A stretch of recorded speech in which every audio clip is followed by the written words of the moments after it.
name is Mira Dasmin, and I'm going to talk about the long run. In a competitive market, new companies can enter easily over time, but in monopolies, entry is hard because there are strong barriers, either natural or created by companies or governments. One big reason is money. Monopolistic industries usually need huge capital. For example, operating like Meralco costs millions, or building something like a nuclear power plant like the one in Bataan. So it costs billions too. So not everyone can afford to enter. Another reason is when a company or country controls important materials like aluminum or uranium. If they control the supply, they control the market, which blocks big firms.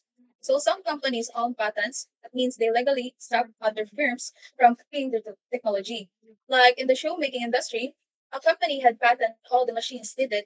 So new businesses had to lease those machines and pay royalties. That's another big barrier. And sometimes the government gives one company the exclusive right to operate. This is called a franchise. Like example, Meralco for electricity, LRT for transportation, and Nasutra for sugar trading. So in summary, monopolistic industries are hard to enter because they need huge investments, they control materials or technology, or they have government support. That's why only a few big companies exist in these industries. So the next topic will be the plant adjustment. So what is plant adjustment? Plant adjustment means changing the size of the production facility to match market needs while keeping costs low. So the first possibility is that the monopolist might choose a plant smaller than the most efficient size. Why? Because maybe the market is too small or building a big plant wouldn't make a financial sense yet. The, the second possibility is that the monopolist builds the plant at the most efficient size, meaning it operates at the lowest possible cost per unit. This usually happens when the market is big enough. So, in conclusion, monopolists make strategic decisions about plant size to stay efficient and profitable. Either they build a smaller plant if the market is limited, or the most efficient plant if it suits them. So, this is called the size of plant adjustment in economics. So, the next topic will be the less than most efficient size of plant monopoly.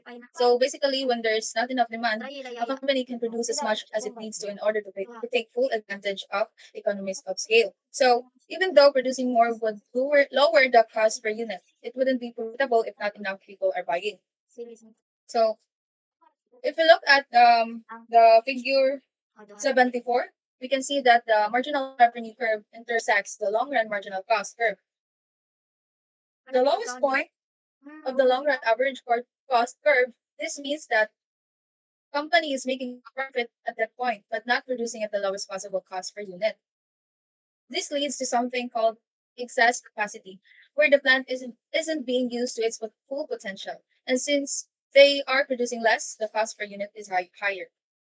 Then a good example of this is with the electric companies in the Philippines. Outside Metro Manila, some towns are served by smaller cooperatives. These plants are small and less efficient, so they charge more. That's why many people in those areas wish they were under Meralco, which operates at a bigger, more efficient, and can offer lower prices.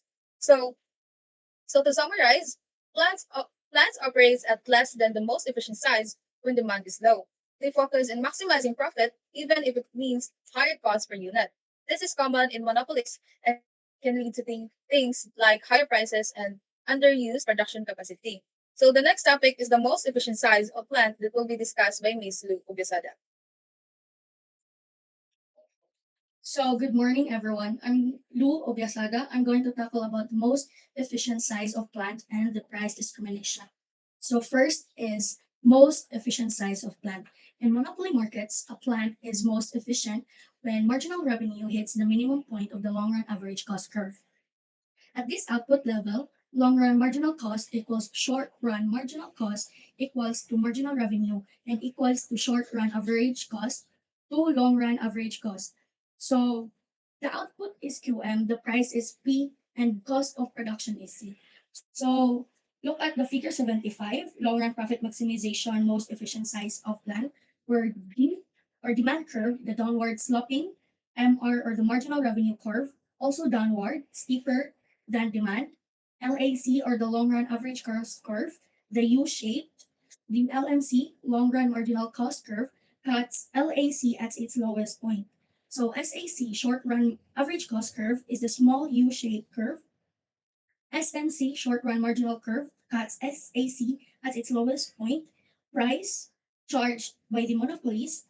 The C is the minimum cost per unit at efficient plant size, and QM, quantity produced at profit maximizing in efficient plant size. So demand and marginal revenue. The demand curve shows the price consumers are willing to pay at different quantities.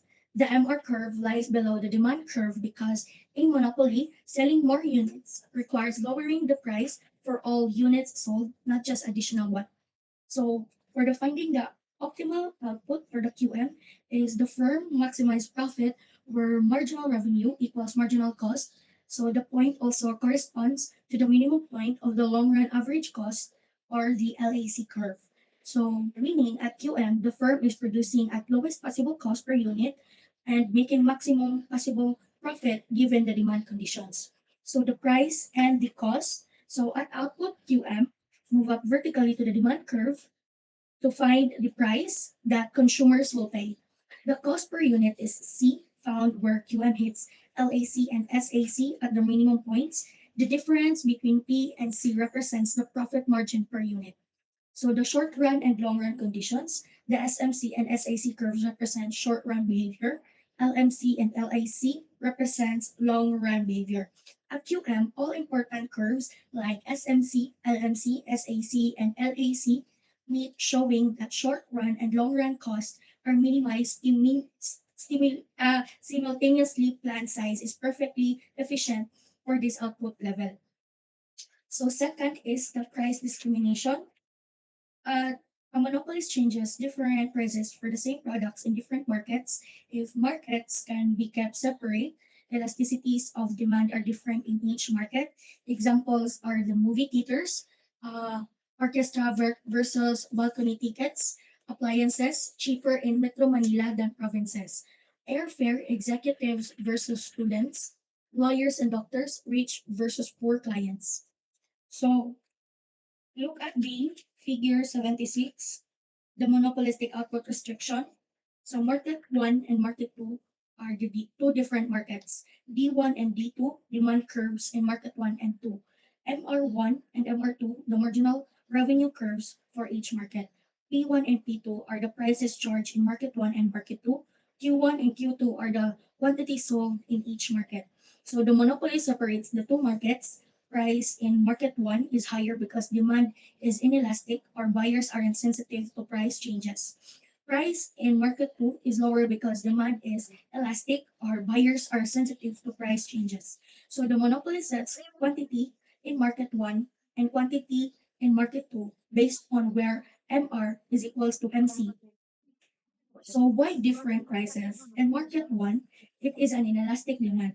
Monopolies can charge a higher price without losing many customers. In market 2, elastic demand, monopolists must charge a lower price to sell more units because buyers react to more price changes. Uh, Next topic is regulation of monopoly tackled by Omandam. Ako na?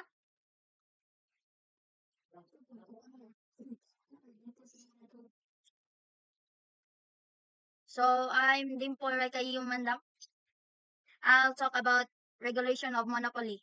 So what is monopoly? Just like Kwan, Lisi have said and Nero, monopoly is like one big company nga mo produce only usara ang mo produce sa kanang nga product or services just kanang sample Beko. Kanang ano ni? Beko. A monopoly is when only one seller or company controls the entire market. Since there is no competition, the monopolist can set high prices and limit the supply to make the most profit. The situation is not good for consumers because they have no other choice but to buy from that one company even if it's expensive. So, ang nisod na diri ang government nga sa regulation. That's why the government needs to step in and regulate or control the price. The goal of regulation is to protect consumers and make sure products are sold at a fair and affordable price. Mo na ang trabaho sa government nga gitawag og sa kanang regulation. So imagine kanina ni, if ang government kay dili sila mag-regulate sa kanang monopoly, Ang monopoly kay mo produce og kanang mga mahal nga imahal nila gani nga dili sila magunahon na sa presyo kay di sila magunahon na sa tao kay nagsalig man sila nga sila ra usa ra ka company ang ni-produce. Inana di sila magkuhan sa di nila i-improve bilang services kay gasalig sila nga usa ra ang mo-produce sila ra ang mo-produce. Nana.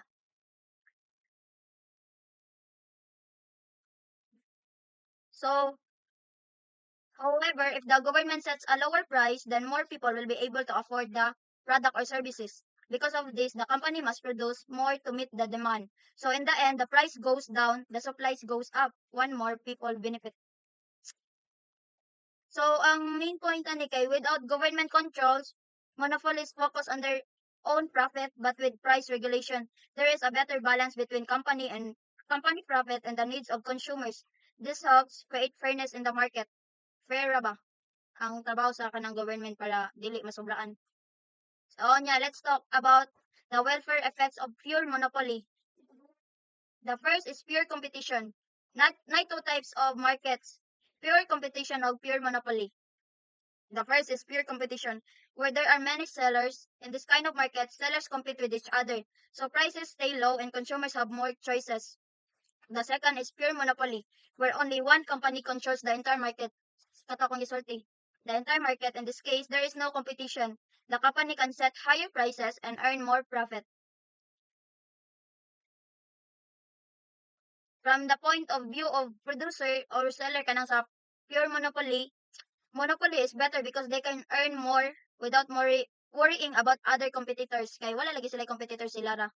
Nya, makakuan sila bisag dili nila i-upgrade ilang product or services, makahalin japon sila kay wala sila competitors. Manang monopoly. But for consumers, the situation ay sa kay nainigawas. But for consumers, the situation is different. Ay, wala.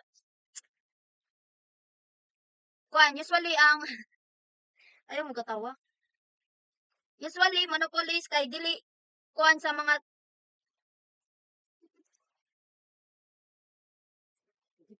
tawa din eh. Ang monopolies kay dili kanang preferred sa mga tao pero it's kanang need jud nga kuan kay sila ra usa ang kuan, sila ra usa ang duol lang kay wala sila company, wala sila competition. Ay, usa ra ka company wala sila competition. Nya, mana. Kang next reporter please.